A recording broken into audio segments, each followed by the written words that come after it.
How to find your Sephora card number. Follow my instructions. If you've misplaced your Sephora credit card or just need the number for online purchases, don't worry.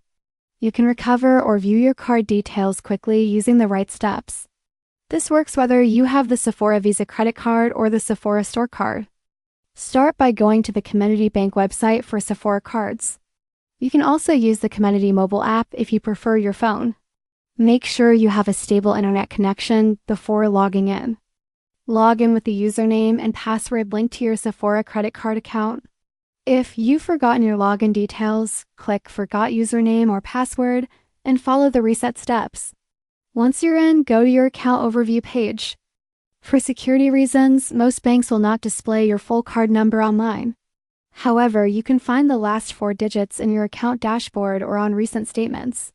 If you need the full number, you'll have to request it from customer service.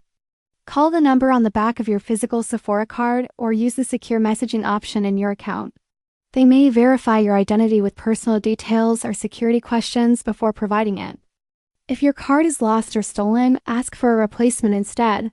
This keeps your account safe. The new card will arrive by mail within 7 to 10 business days. That's how to find your Sephora card number in 2025. Thanks for watching.